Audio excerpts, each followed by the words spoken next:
누가복음입니다. 누가복음 22장입니다. 누가복음 23장 43절입니다. 누가복음 23장 43절. 오늘 내가 나와 함께 낙원에 있으리라. 오늘 내가 나와 함께 낙원에 있으리라. 누가복음 23장 43절. 낙원이라는 단어는 구약에 안 나오죠.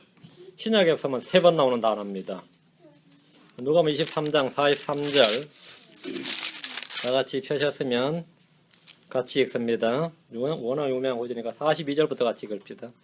예수님께 이르시되 주여 주께서 주의 왕국으로 들어오실 때에 나를 기억하옵소서 하며 예수님께서 그에게 이르시되 진실로 내가 내게 이르노니 오늘 내가 나와 함께 낙원에 있으리라 하시니라. 예수님께 이르되 주여 했습니다. 예수님께 이르되 그에게 이르되 예수여 이러면 돼요.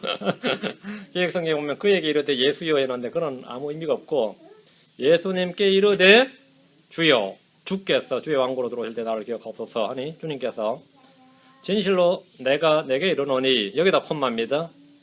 오늘 내가 나와 함께 낙원에 있으리라 하시니라 이렇게 말씀하셨습니다.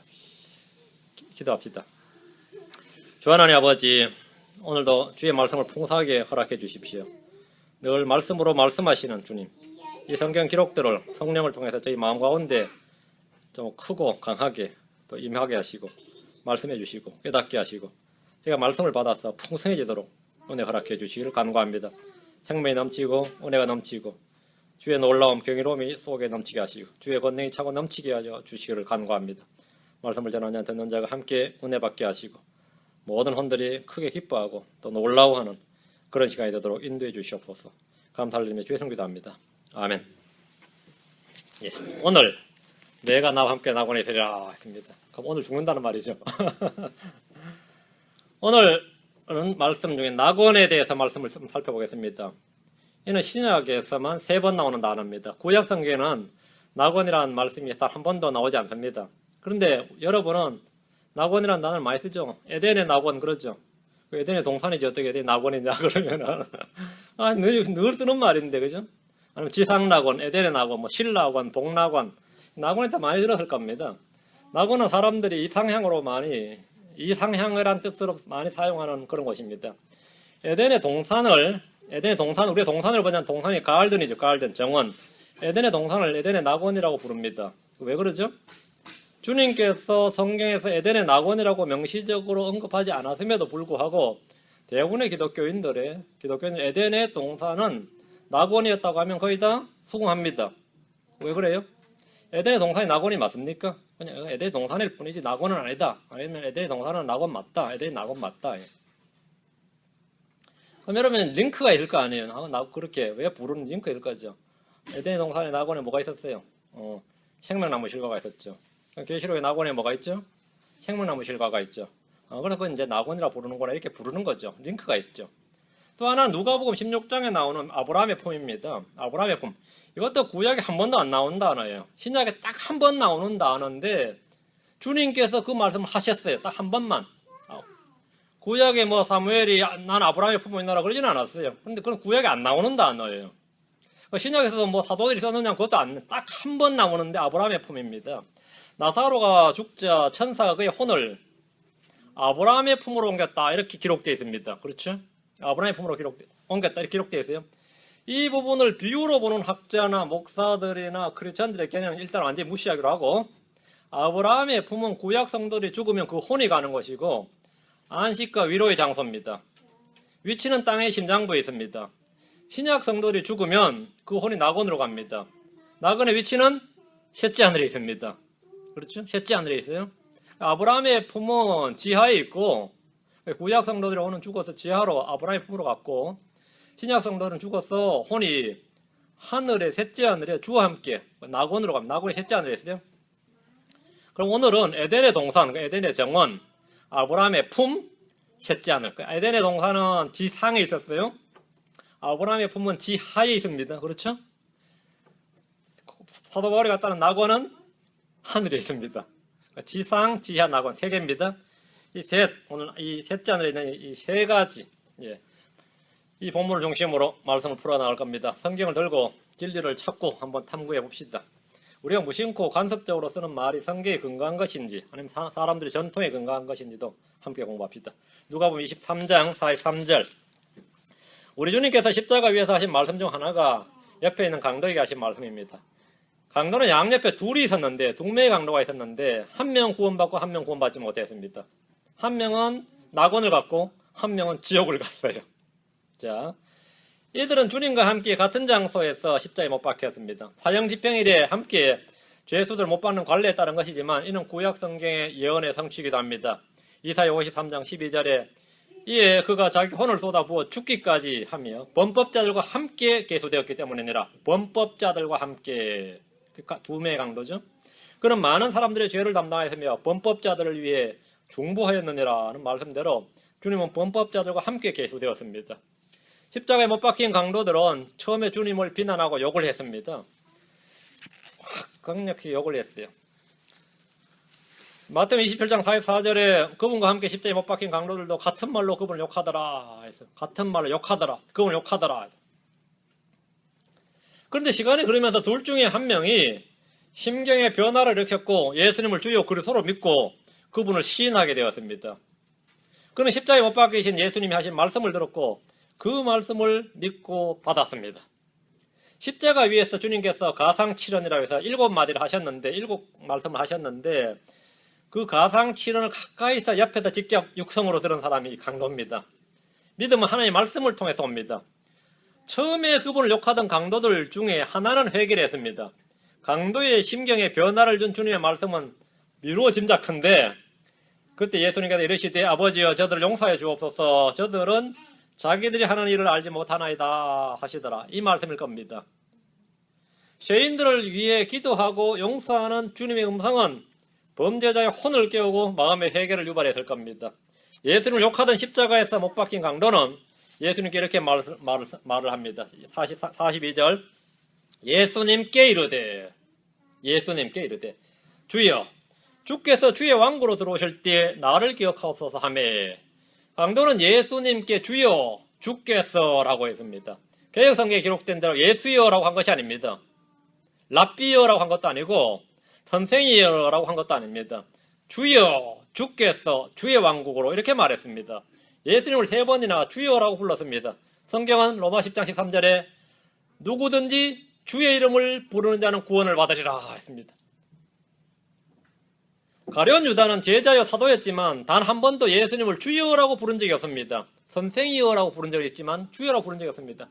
그러나 강도는 예수님을 주여 하고 주이심을 고백하고 믿었습니다. 신했습니다.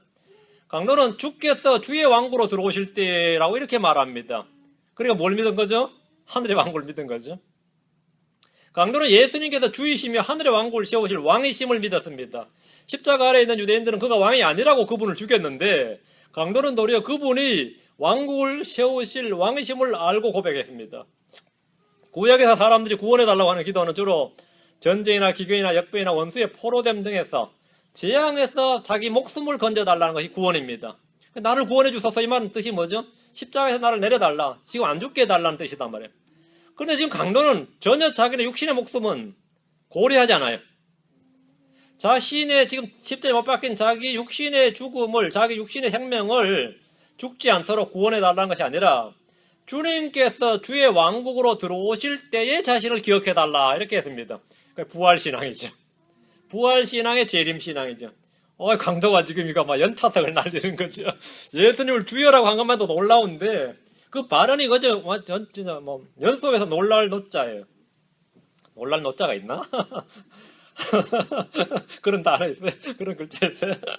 하여튼 모든 유대인들이 그분의 유대인의 왕이심을 부인하고 거부하고 배척할 때, 그럼 네가 진짜 메시아면 지금 당장 내려와 보라. 그럼 우리 믿게 하라 이랬단 말이에요. 육신의 생명의 구원, 그것을 구원인 줄 알고 있을 때 강도는 그건 아예 생각이 없어요.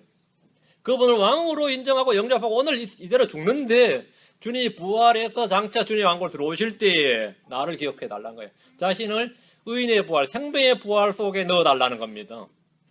강도가 지금 그렇게 고백하는 거죠. 야, 어디서 신학 전공하셨나요? 어느 신학교 출신인지요? 뭐. 선생님이 누구셨는지요? 어느 교회 다니셨는지요? 뭐 이 정도 수준이란 말이죠. 안 그래요? 강도는 나를 기억하소서 이렇게 구했습니다. 그는 생명의 부활을 구했던 겁니다. 그는 자신의 혼의 구원이 필요한 존재임을, 자신이 혼의 구원이 필요한 존재임을 알았고 구원자의 긍휼을 구했습니다. 그는 지금 민족이나 가족이나 친구를 위해 기도한 것이 아닙니다. 온전히 자신의 혼을 위해 기도하고 있습니다. 사람은 누구나 먼저 자신의 혼을 돌아보고 찾아야 됩니다. 시편 25편 7절에 오 주여 내 젊은 시절의 죄와 내 범법을 기억하지 마시고 주의 긍휼에 따라 나를 기억하시되 주의 선하심으로 인하여 그러하옵소서. 이게 다윗의 기도입니다. 시편 106편 4절에도 오 주여 주께서 주의 백성에게 베푸신 호의로 나를 기억하옵소서. 오 주의 구원으로 나를 돌아보사. 이게 다윗의 기도입니다. 나를 기억해달라는 이 기도는 지극히 정상적일 뿐 아니라 성경적입니다. 나를 기억하옵소서. 이에 대해서 주님은 어떻게 응답하셨습니까? 끝까지 이기적이구나. 끝까지 자기만 생각하는구나. 이건 아니죠, 당연히. 주님께서는 그의 기도를 무시하거나 거절하지 않으셨습니다. 누가복음 23장 43절 오늘 본문 말씀, 예수님께서 그에게 이르시되 진실로 내가 내게 이르노니 오늘 내가 나와 함께 낙원에 있으리라. 이렇게 말씀하셨습니다. 주님은 즉석에서 즉각적으로 그의 간구와 요청과 기도에 응답해 주셨습니다. 진실로 내가 내게 이르노니 오늘 내가 나와 함께 낙원에 있으리라. 이 말씀은 너무나 은혜롭고 복된 말씀입니다. 아무 행위도 없이 오직 믿음으로 구원받는다는 놀라운 진리가 극적으로 선포된 성경의 본보기 샘플입니다. 십자가에 못 박힐 정도면 분명히 사회적으로 흉악범임에 틀림없습니다. 그는 억울하게 못 박힌 것이 아닙니다. 스스로 그는 자신의 죄와 자신이 받은 형벌을 인정했습니다. 자신이 받은 형벌이 합당하다 이거 인정을 했어요. 그런 그에게 즉각적인 구원이 선포되었습니다. 그는 침례를 받은 것도 아니고 주의 만찬에 참여한 것도 아닙니다. 어느 교회에 나가본 적도 없습니다. 그가 한 일이라고는 주님을 믿고 그의 이름을 부른 것이 전부입니다. 아무 선행도 없습니다. 그러나 그는 구원받았습니다.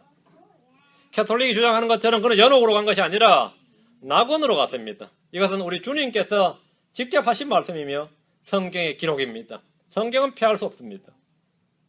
그런데 이 구절이 많은 사람에게 논쟁이 되고 있습니다. 이 은혜로운 말씀이 논쟁이 된단 말이지. 이 은혜로운 말씀이. 첫째가 이 오늘이란 단어입니다. 주님께서 강도에게 진실로 내가 내게 이르노니 오늘 내가 나와 함께 낙원에 있으리라 이렇게 말씀하셨는데 이 말씀을 기록된 대로 믿지 못한 이들은 이 말씀을 왜곡을 하기 시작합니다. 주님 이렇게 말씀하신 것이 아니라 진실로 오늘 내가 내게 이르노니 내가 나와 함께 낙원에 있으리라 이렇게 말씀했다는 거죠. 네가 오늘 나와 함께 있는 게 아니라 내가 오늘 너에게 말한다. 킹제임스 성경은 콤마를 한 칸만 앞에 당기면 돼요. 맞죠? 23장 43절에 그 콤마를 잘못 찍었다. Verily I say unto thee 거기다 콤마를 찍었는데 거기가 아니라 Verily I say unto thee today 여기다 콤마를 찍으라. 내가 오늘 진실로 오늘 내가 너에게 말한대. 그럼 지금 예수님 지금 말하면 오늘 말하지 내일 말해요?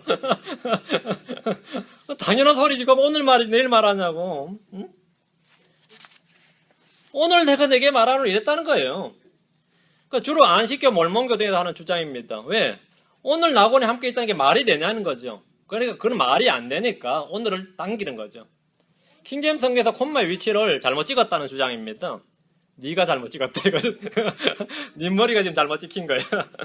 주님께서 지금 강도와 말씀 중이신데 말씀한 시점을 언급하셨다는 것은 전혀 말이 되지 않습니다. 그렇죠.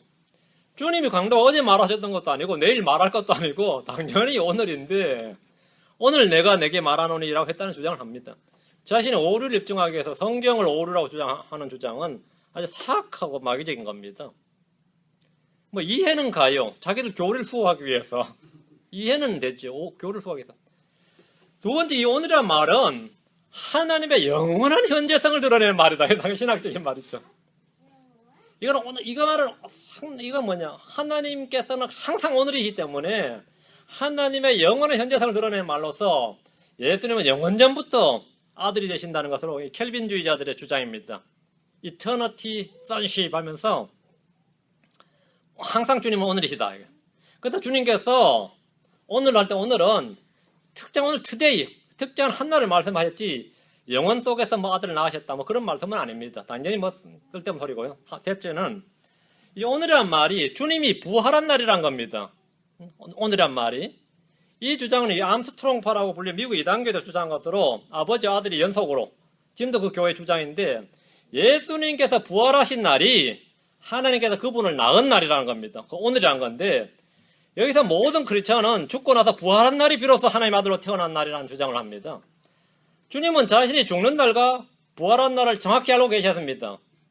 주님께서 부활한 날은 죽은 지 셋째 날, 즉 사흘 후인데 오늘이라고 말했다는 것은 뭐 주님을 정신병자나 아니면 십자가에 못 박혀서 행설수설했다는 말밖에 되지 않습니다. 주님 십자가에서 너무 고통스러우셔서 오늘과 사흘 후를 구분하지 못했다는 주장인데 한마디로 웃기는 말입니다. 부활한 날이나 그 후라면 예수님께서 강도에게 진실로 내가 내게 이르노니 사흘 뒤에 내가 나와 함께 낙원에 있으리라.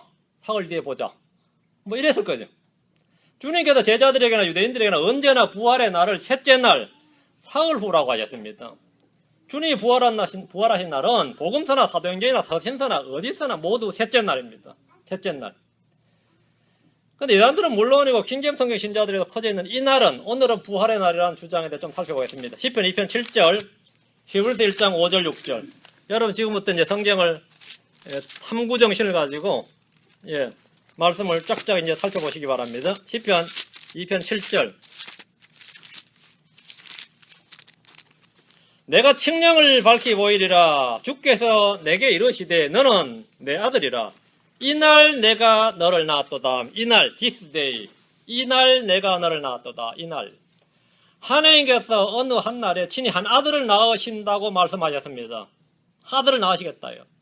영원전부터 아들이 아닌 아들이니 뭐 그런 것이 아니라 이날 this day. 이날이라고 하는 한 역사의 한 날에 아들을 낳으시겠다는 말씀입니다. 그리고 유대인은 이걸 믿었습니다. 이걸 믿었어요. 어느 날 이 땅에 하나님이 낳으신 한 아들이 오신다 이거예요. 구약에서는 이 날이 언제인지 그가 누구인지 계시되지 않았습니다. 누군가에게 너는 내 아들이라 부른 사람이 있고 그 사람은 하나님께서 이 날이라고 하는 어떤 날에 낳으셨다는 겁니다. 하나님 낳으셨다. 이는 구약에서 여러 번 선포된 말씀입니다. 자, 앞으로 와서 뒤로 와서 이사야서 9장 6절. 이사야 9장 6절. 이는 한 아이가 우리에게 태어났고 한 아들을 우리에게 주셨는데 여기 주셨는데 하다가 언더라인 한 아들을 우리에게 주셨다. 아들을 주셨어요. 그의 어깨에는 정권이 놓이고 그의 이름은 올라오시니 좋은 자 강하신 하나님 영존한 아버지 평화의 통치자를 할 것이기 때문이라. 하나님이 낳으셨고 하나님이 주셨어요. 주셨다 이거죠. 자, 태어났다. 이게 낳으셨다죠. 주셨다 이거죠. 한 아이가 태어나고 한 아들이 주어졌는데 이게 기분입니다. 기분. 이분이 바로 하나님께서 낳으신 아들이라는 거죠. 예수님 언제 태어나셨습니까? 하나님은 언제 자신의 아들을 주셨습니까? 하나님께서 세상을 이처럼 사랑하사 자신의 독생자를 주셨으니 하나님은 독생자를 주셨습니다. 낳으셨고 주셨으니 예수님의 친히 뭡니까? 자신이 바로 시편 2편 7절 나오는 그 인물이고 내가 이 시편 이사야 9장 6절 나오는 그 사람이다. 주셨으니 요한복음 3장 17절에 아버지께서 자신의 아들을 세상에 보내신 것은 하나님께서 자신의 아들을 세상에 보내신 날이 있습니다. 이 날을 부활의 날이라고 주장할 사람은 아무도 없습니다. 우린 주님이 언제 태어났는지, 어디서 태어났는지, 누구의 몸에서 태어났는지 이미 잘 알고 있습니다. 자, 뒤로 히브리서 가서 1장 5절 6절. 히브리서 1장 5절 6절. 그분께서 어느 때에 천사들 중에 누구에게 너는 내 아들이라 이날 내가 너를 낳았노라 하셨느냐? 천사들 중에서는 아무도 그런 사람이 없습니다. 또다시 나는 그에게 아버지가 되고 그는 내게 아들이 되리라 하셨느냐? 이 구절은 어디죠? 사무엘상이죠. 예. 사무엘상입니다. 이거는. 예. 다음에 또다시 그분께서 처음 나신 분을 세상에 들어오게 하실 때에 이르시길 하나님의 모든 천사들은 그에게 경배하라. 들어오게 하셨다. 너를 낳았다. 맞죠? 아버지가 되고 들어오게 하셨다. 세상에 들어오게 하셨다. 성경은 그분께서 그 처음 나신 분을 세상에 들어오게 하실 때라고 분명히 말합니다. 그 처음 나신 분을 세상에 들어오게 하셨다. 성육신한 날입니다. 세상에 들어온다는 말은 태어난다는 말입니다. 여러분 세상에 언제 들어왔습니까? 태어난 날입니다. 예수님은 십자가에 못 박히기 전에 이미 하나님이 낳으신 아들이고 하나님께 태어난 아들, 독생자이셨습니다. 하나님께서 너는 내 사랑하는 아들이라고 몇 번이나 말씀하셨는데 부활 후에 하신 말씀이 아니고 언제 하신 말씀이에요? 침례 받으실 때 또 변화산에서 그 말씀하셨어요. 너는 내 사랑하는 아들이라. 너는 내 사랑하는 아들이라, 너는 내 아들이라 하는 말씀은 부활한 후에 한 말이 아닙니다. 그 전입니다. 하나님께서 부활의 날에 너는 내 아들이라 내가 너를 낳았도다 라고 하셨다는 주장은 전혀 오류입니다. 히브리서 기자는 시편 2편 7절을 인용할 뿐 아니라 사무엘상 7장 14절을 좀 인용하고 있습니다. 물론 이게 역대기하에도 나옵니다. 네. 자, 다시 사도행전 13장 23절, 로마서 1장 4절. 사도행전 13장 23절, 사도행전 13장 32절, 33절. 이 성경을 정확히 읽어야 됩니다. 제가 웬만하면 그냥 큰 문제 안 되고 그냥 넘어가는데 논란이 되는 것들은 좀 정리를 좀 해야겠습니다. 사도행전 13장 31, 33절. 우리가 너에게 기쁜 소식을 밝히 알리노니, 기쁜 소식에도 언더라인하시, 기쁜 소식을 밝히 알리노니. 사도들이 지금 백성들에게 기쁜 소식, 우리가 소위 말하면 복음이죠. 기쁜 소식을 너에게 밝히 알리노니 그것은 곧 조상들이 하신 약속, 바로 그 약속을, 기쁜 소식이 뭐죠? 조상들이 하신 약속이에요. 대언의 말씀이죠. 조상들이 하신 약속, 바로 그 약속을 하나님께서 예수님을 다시 일으키심으로써 그들의 자신인 우리에게 성취하셨다는 것이라. 그것은 곧 시편 둘째 편에 기록된 바 너는 내 아들이라 이날 내가 너를 낳았도다함과 같도다 했습니다. 베드로는 백성들에게 기쁜 소식을 알려주는데 하나님께서 조상들에게 하신 약속을 성취하셨다는 거예요. 하나님께서 조상들에게 무슨 약속을 하셨습니까? 베드로는 백성들의 기쁜 소식, 즉 하나님께서 약속하신 것들, 하나님께서 조상들에게 약속하신 것들을 성취하셨다고 말했는데 그 하나님께서 약속하신 것들이 뭐냐 이거죠. 하나님께서 하나들을 낳으신다는 것. 맞죠? 그게 약속이죠. 하나님께서 이날 하나들을 낳으신다는 약속을 성취하셨다 이거예요. 그리고 그분이 십자가에 못 박혀 죽으시고 썩지 않고 부활하셨다는 것이 백성들에 전해준 기쁜 소식이었고 조상들에게 하신 약속입니다. 시편 2편 7절을 인용해서 예수님께서 하나님이 낳으신 아들이라는 사실을 선포하고 시편 16편 10절을 인용해서 그분께서 죽으셨지만 썩지 않고 부활한 것을 선포한 겁니다. 34절부터 37절까지가 부활입니다. 33절은 성육신이고 34절부터 37절까지가 부활입니다. 그러니까 베드로는 성육신부터 십자가의 죽음과 부활을 선포했습니다. 이게 내가 너에게 기쁜 소식을 알려주노니 주님께서 조상들이 하신 약속을 성취하셨다는 거예요. 베드로가 선포한 이 기쁜 소식은 하나님께서 아들이라고 불리시는 분을 낳으셨고 그분께서는 죽으셨지만 썩지 않고 부활하셨는데 이분이 바로 예수님이라는 사실을 알려준 겁니다. 부활한 날이 주님이 태어난 날이라는 것과는 본문과 아무런 관련이 없습니다. 그런데 33절을 달랑 읽고는 부활한 날이 하나님 낳은 날이라는 거예요. 그건 전혀 헛소리죠. 본문이 전혀 파악이 안 된 겁니다. 부활한 날이, 부활은 그 다음 줄이 34절부터 37절 이야기예요. 그런데 부활을 통해서 하나님이 낳으신 아들이라는 것이 입증됐다는 겁니다. 부활을 통해서. 로마서 1장 4절입니다. 시편 2편 7절에 말은 하나님께서 낳으신 아들이라고 부르신 이분이 시편 16절의 말씀대로 부활을 통해 그가 하나님 아들이심을 입증했다는 것을 선포한 겁니다.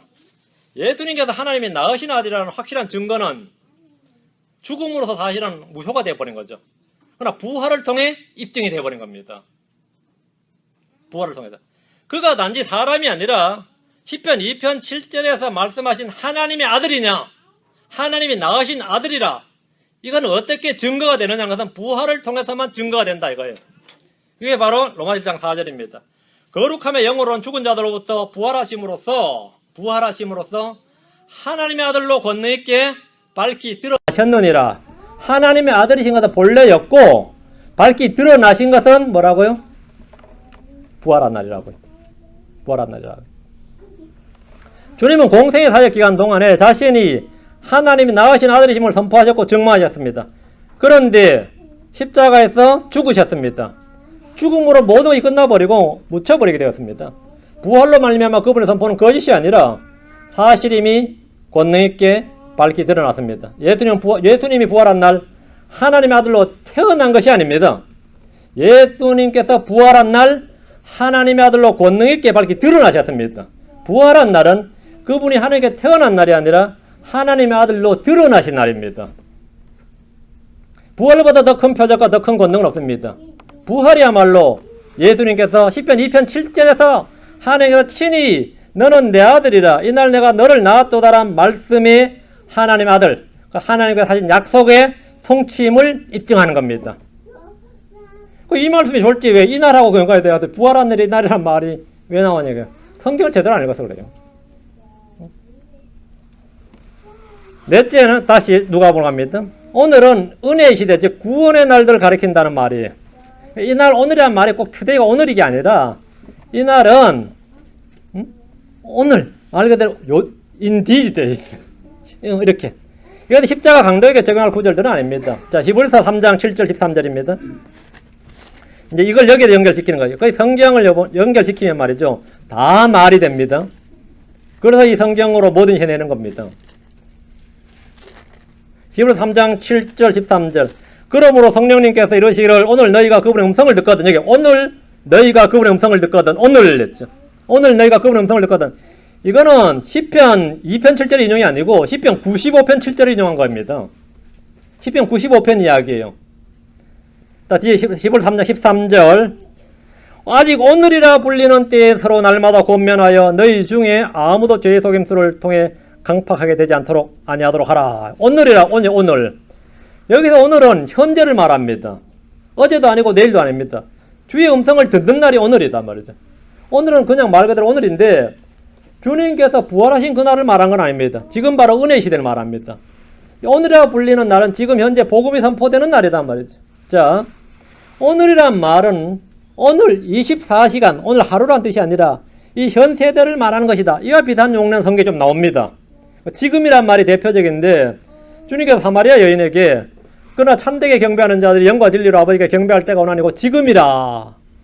이는 아버지께서 자기 그렇게 경배할 자들을 찾으시기 때문이라. 지금이라 할 때 지금, 그죠? 나하고 할 때 지금 말이죠. 지금 맞죠? 유대인들에게도 진실로 내가 너에게 이르노니 죽은 자들이 하나님의 아들의 음성을 들을 때가 오고 있는데 곧 지금이라. 듣는 자들은 살리라. 지금이라 했다. 얘는 지금이라고 하면 현 시대 어느 때나 다 지금이 됩니다. 바울 서신서에서 지금이란 말은 현 세대를 통치하는 경우가 있습니다. 예를 들어 로마 13장 11절에 이는 지금 또 때를 알거니와 지금이 우리가 잠에서 깨어야 할 바로 그때이니 이는 지금 우리의 구원이 우리가 믿었을 때보다 더 가까이 있기 때문이라. 지금이 나오죠. 고린도서 6장 2절에도 그분께서 이르시되 받아주시는 때에 내가 내 말을 들었고 구원의 날에 내가 너를 구주하였나니 보라 지금이 받아주시는 때에 보라 지금이 구원의 날이로다. 지금 그 전부 다 현 세대를 통치하는 말이에요. 은혜의 시대를 다 일컫는 말입니다. 근데 이 말을 이제 여기 적용을 해서 누가복음에 적용해서 이 그냥 오늘이란 말이 그냥 현 세대를 말한 게 아니거든요. 응? 그렇게 하는데 주님께서 말씀하는 그 이야기는 아니죠. 히브리서 4장 7절 히브리서 4장 7절 사도행전 17장 31절 히브리서 4장 7절 사도행전 17장 31절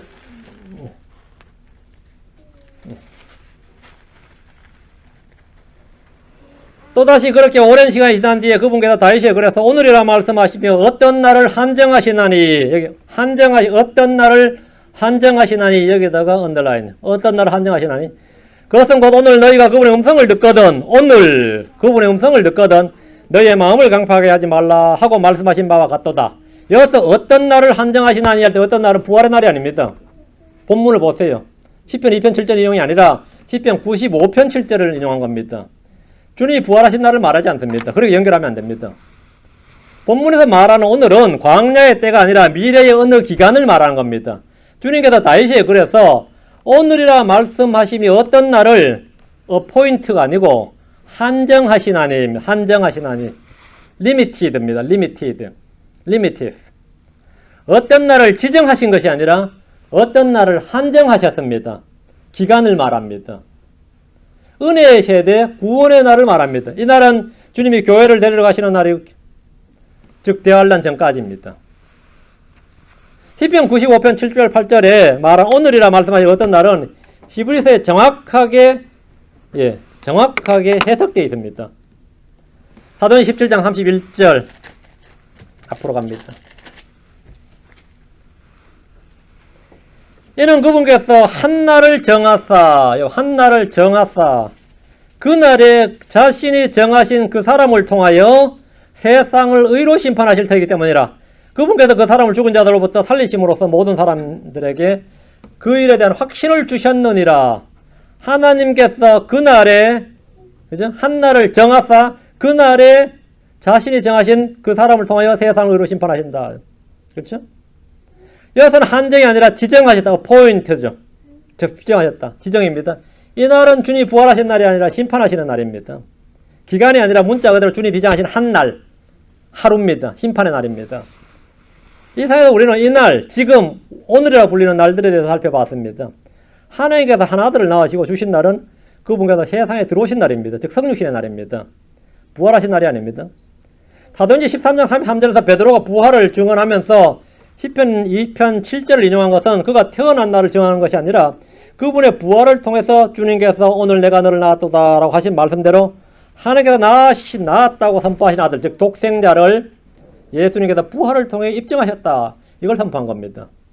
자, 다시 십자가로 갑니다. 누가복음 23장 43절. 예수님께서 그에게 이르시되 진실로 내가 내게 이르노니 오늘 내가 나와 함께 낙원에 서리라 하시니라. 강도는 주께서 주의 왕국으로 들어오실 때 날 기억해달라고 했는데 주님은 오늘이라고 답변을 해주셨습니다. 구한 것보다 훨씬 더 능가하는 답변을 주신 거죠. 예수님께서 3시경에 돌아가셨습니다. 6시가 되기 전에서 십자가에 내려지셨고 요셉의 무덤으로 옮겨주셨는데 주님과 강도가 대화한 시간이 지금 시간으로 12시, 6시니까 지금 12시입니다. 오늘 내가 나와 함께 낙원에 있으리라 강도가 6시간밖에 안 남았어요. 그런다고. 응? 오늘은 6시간밖에 안 남았다고. 1시간 더, 7시간 지나면 뭐죠? 내일이에요. 6시간 내로 뭐라고요? 지금 죽어서 6시간 내로 주님의 말씀을 들은 6시간 내로 낙원에서 주님을 만나야 된다고. 6시가 대전에 내려왔으니까 오늘 내가 나와 함께 낙원에 있으라고 할 때 유대 시각으로 6시인데 지금 시각으로는 정오입니다. 12시입니다. 강도는 주님이 말씀하신 오늘이 사흘 뒤인가요? 라고 묻지 않았습니다. 아니면 저 부활의 날인가요? 그것도 묻지 않고 오늘은 말 그대로 오늘인데 6시간 내다 말이죠. 6시간 내다. 강도와 예수님 나눈 대화에서 예수님도 저 먼 훗날 네가 나를 만난다는 말이 아니고 사흘 뒤도 아니고 저 의인의 부활 때도 아니고 낙원에 지금 저 십자에서 지금 네가 내가 같이 있는데 언제 만난다고요? 6시간 뒤에 만난다고요. 6시간이 지나면 언제 되죠? 내일이 됩니다. 주님께서 내일 내가 나와 함께 이게 아니고 사흘 뒤에 내가 나와 함께 이것도 아닙니다. 강도는 주님께서 말씀하신 바 오늘이라는 말을 오늘로 알아들었습니다. 주님도 분명히 오늘이라고 그랬습니다. 여기서 또 한 가지는 그럼 낙원의 위치가 문제가 되죠. 오늘이라 그랬는데 그 오늘이라는 문제를 해결하고 나면 이제 낙원이 문제가 되지. 응? 강도는 주님께 낙원이 어딘가요? 라고 묻지 않았습니다. 왜? 구약성에서 한 번도 낙원이라는 말이 안 나오는데 그것도 에덴 동산으로 간다는 말은 아닐 거고 에덴 동산 없으니까 그렇죠?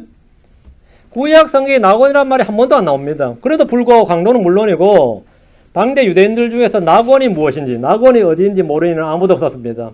이것은 신학 용어가 아니라 유대 사회에서 시민들에게 일반적으로 사용되는 생활 언어였고 일상어였기 때문입니다. 낙원이라는 뜻은 하나님의 처소란 뜻이 아니고 안식의 장소, 위로의 장소란 뜻인데 죽어서 혼이 쉬는 곳을 일컫습니다. 성경의 낙원이란 말은 처음 사용하신 분이 예수님입니다. 다음은 사도 바울입니다. 다음은 사도 요한입니다. 사도 바울은 낙원이 셋째 하늘에 있다는 사실을 알려주었습니다. 사도 요한은 하나님의 낙원 한가운데 생명나무가 있다는 사실을 알려주었습니다. 생명나무는 본래 창세기에서 에덴의 정원에 있었습니다. 그런데 에덴의 동산을, 정원을 낙원이라고 부릅니다.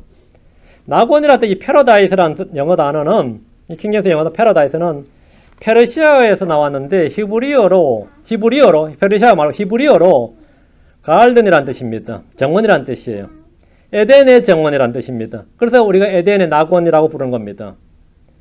히브리 문학에서 이 단어는 의인들이 심판의 날까지 거하는 장소로 아브라함의 품이란 말로 사용이 됐습니다. 근데 이거는 구약 성경에 안 나옵니다. 어디 나오냐?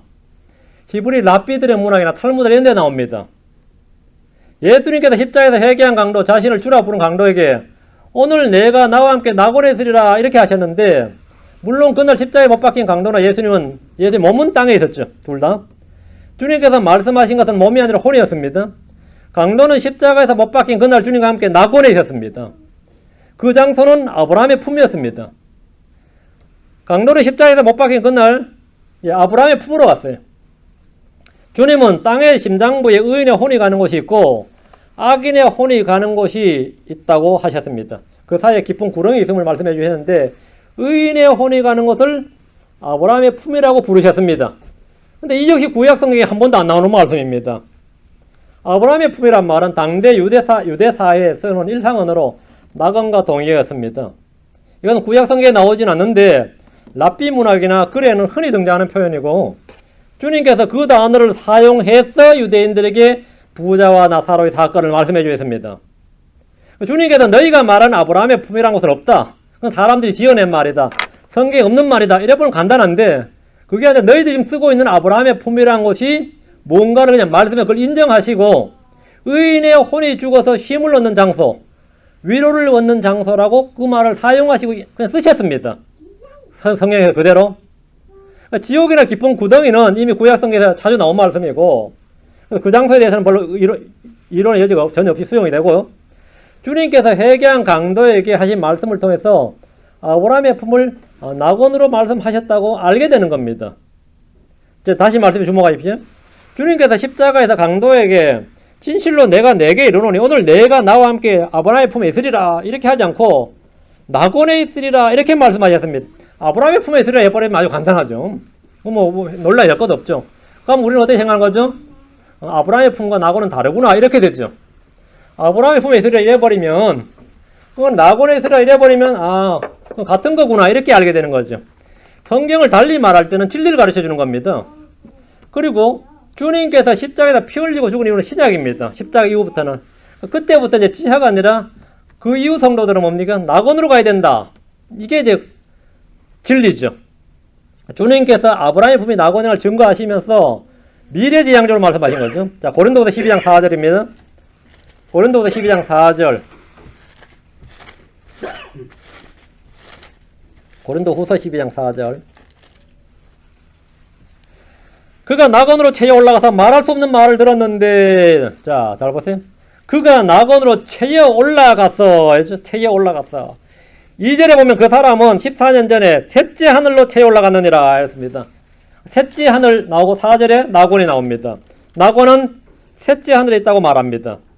구약에서 의인들의 혼은 곧바로 지하에 있던 아브라함의 품으로 갔고, 신약에서 의인들의 혼은 구원받은 혼들은 셋째 하늘에 있는 낙원으로 채에 올라갑니다. 의인들의 혼이 가는 것이 낙원입니다. 의인들의 혼이 가는 것이. 땅의 심장부에 있던 아브라함의 품은 지옥을 맞은편에 둔 의인들의 혼이 머물러던 장소고 위로의 장소, 안식의 장소입니다. 예수님이 십자가에서 죽으시고 땅의 심장부로 내려가셔서 지옥에서 우리의 죄들을 내려놓으셨습니다. 그러면 주님이 지옥으로 가셨으면, 그럼 강도로 낙원으로 가면 오늘 함께 못 있잖아. 여기 문제잖아. 이래서 자꾸 이제 이거 맞추는 거야. 안 그래? 그러다 보니까 이게 그 말이 아니다. 자, 주님이 우리의 죄와 저주를 담당하셨다면 짊어지시고요. 그리고 뭐죠? 지옥으로 가셨어요. 그리고 감옥에 있는 영들에게 가서 선포하셨고, 죽은 자들에게 복음을 선포하셨습니다. 그리고 아브라함의 품에 있는 구약 성도들이 끌고 올라가셨는데, 십자가에서 우리의 죄들을 다 담당하실 뿐만 아니라 누구의 죄를 제거하셔야 되죠? 예. 지하에 있는 구약 성도들의 죄도 제거하셔야 됩니다. 에베소 4장 8절 9절. 주님이 지하에 내려가셔도 바쁘셨어요. 그죠? 에베소 4장 8절 9절. 그러면 그분께서 이러시기를, 그분께서는 높은 곳으로 올라가실 때 포로로 잡힌 자들 포로로 끄시고 사람들에게 선물들을 주셨도다 하시느니라. 이제 그분께서 올라가셨은데요. 그것은 곧 그분께서 또한 먼저 땅에 더 낮은 부분으로 내려가신 것이 아니면 무엇이냐. 땅에 더 낮은 부분으로 내려가셨다. 주님은 내려가셨죠. 지옥으로 가셨어요. 거기서 끌고 선물들을 주셨다면 포로로 잡힌 자들 할 때 이 포로로 잡힌 자들은 뭐죠? 예, 낙원에 아브라함의 품에 있던 자들입니다. 이들은 부활했고 하늘로 들림을 받았습니다. 아브라함의 품에 있던 사람들이 하늘에 있는 낙원으로 옮겨졌습니다. 자, 하나님의 낙원 한가운데 생명나무. 생명나무는 나중에 또 새 예루살렘에 있죠. 셋째 하늘에 있던 게 새 예루살렘으로 갑니다. 누가복음 22, 계시록 22장에서는. 그 아덴의 동산에 있던 것이 지금은 셋째 하늘에 있고 다음에 뭡니까? 새 예루살렘으로 갑니다. 셋째 하늘에 있던 낙원은 새 예루살렘이 되는 거죠. 자, 에덴의 동산, 아브라함의 품, 셋째 하늘의 낙원, 새 예루살렘의 낙원, 뭐 성경이 이렇게 됩니다. 자, 그럼 본문을 다시 한번 봅시다.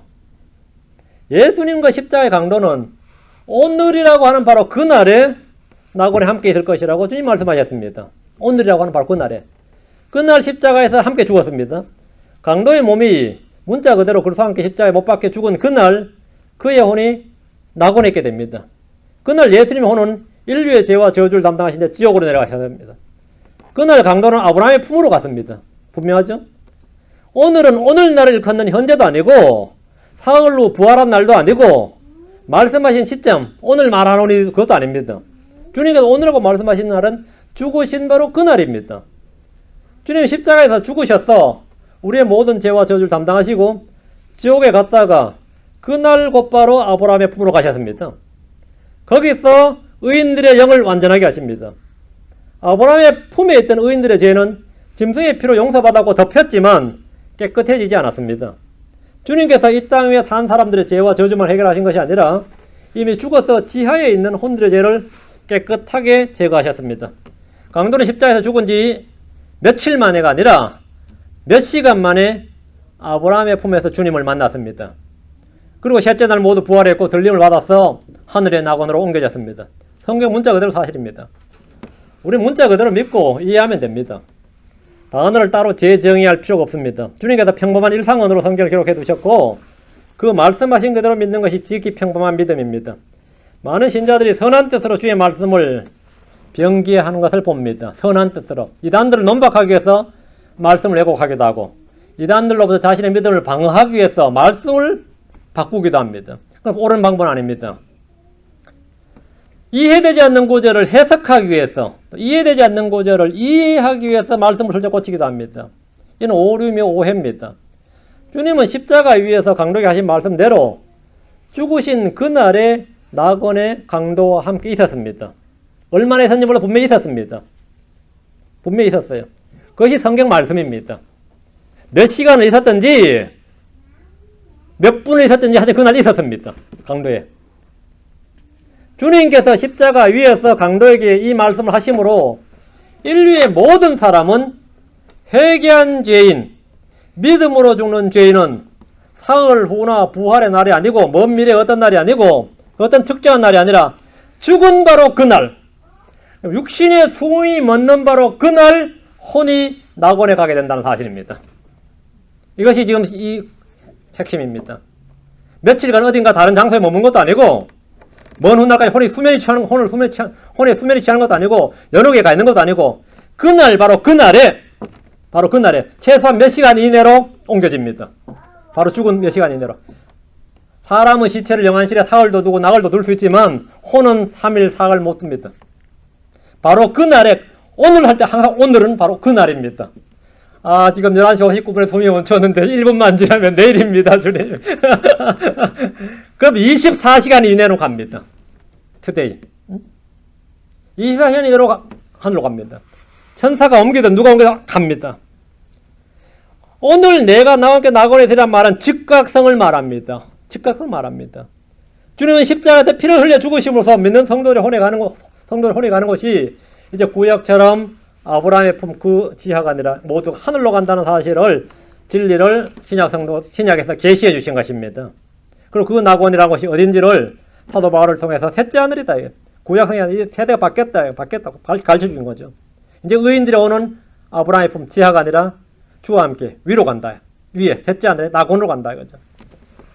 주님은 십자가에서 피를 흘려 죽으심으로써 믿는 성도들의 혼이 가는 것이 하늘의 낙원임을 확증해 주셨습니다. 그것도 바로 그날. 우리가 죽는 바로 그날이 먼 훗날 부활한 날 말고요. 우리가 죽는 바로 그 날이 우리는 낙원에 주님과 함께 있게 되는 그 날입니다. 그 날이. 몸이 죽는 그 날, 혼은 영원히 주와 함께 있게 됩니다. 고린도후서 5장 8절, 빌립보서 1장 23절. 여러분 이 사생관을 분명히 가져야 됩니다. 그래야지 이 삶에서 안정이 있어요. 빌립보서 1장 23절. 이 사생관이라는 것이 혼의 닭과 같은 겁니다. 진짜 저희들에게. 제가 지난번에 설교하는데 혼의 닻을 혼의 돛으로 닭과 돛으로 읽기는 닻으로 읽고 설명을 돛으로 한 적이 있어요. 고린도서 5장 8절 혼의 닷과 같았어. 고린도서 5장 8절에 내가 말하노니 우리가 확신에 차서 원하는 바는 차라리 몸을 떠나 주와 함께 있는 그것이라. 주와 함께. 몸을 떠나, 혼이 몸을 떠나는 겁니다. 몸은 여기 있습니다. 몸을 떠나 주와 함께 있는 그것이라. 이게 우리가 갖고 있는 사생관이지. 빌립보서 1장 23절. 사생관이 아니라 사생의 진리입니다. 이게. 빌립보서 1장 23절. 떠났어. 그리스도와 함께 떠났어. 이 떠났어. 이게 떠나서가 뭐죠? 예, 떠나서가 몸을 떠나는 겁니다. 이 세상을 떠나는 거예요. 이 현 세상을 떠나는 겁니다. 떠났어. 그리스도와 함께 있기를 바라며 내가 둘 사이에 끼어 있느니라. 그것이 훨씬 더 좋으나 떠났어. 그리스도와 함께. 떠났어. 그리스도와 함께. 혼은 몸이 죽는 그날, 몸을 떠나서 그날에 주와 함께 있게 됩니다. 그날에. 십자가의 강도가 혼이 떠나서 그날 주와 함께 있었던 첫 번째 사람입니다. 떠나서 그날 주와 함께 있었던 첫 번째 사람입니다. 떠나서 주와 함께. 오늘 모든 성도는 혼이 떠나서 그날 주와 함께 있습니다. 어디에? 낙원에 있습니다. 이것은 위대한 진리입니다.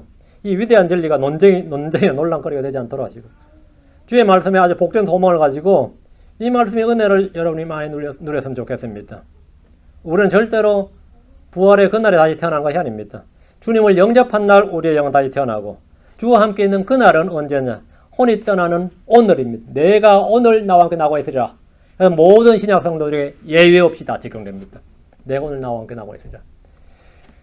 그럼 예수님께서 십자가에 죽은 날, 그 다음 날 사망한 사람들은 예, 내가 오늘 낙원에 함께 있으리라래요. 너는 이틀 뒤가 아니고 내가 오늘 나와 함께 낙원에 있으리라. 십자가의 강도로부터 시작해서 그날부터는 모두 다 모든 신자는 내가 오늘 나와 함께 낙원에 있으리랍니다. 내가 오늘 나와 함께 낙원에 있으리라. 기도합시다. 위대하시고 거룩하신 주 하나님 감사합니다. 주님께서 은혜와 복을 주셔서 오늘 귀한 말씀 은혜롭게 허락해 주셔서 감사합니다. 주의 말씀을 저희가 가운데 더욱 풍성하게 진리를 정확하게 깨닫게 해주실 간구합니다. 주의 영께서 저희와 늘 함께 하시고 주의 말씀을 저희 마음속에 넓고 깊게 풍성하게 부어주시옵소서. 감사를 드리고 우리 주 예수 그리스도 이름으로 기도합니다. 아멘.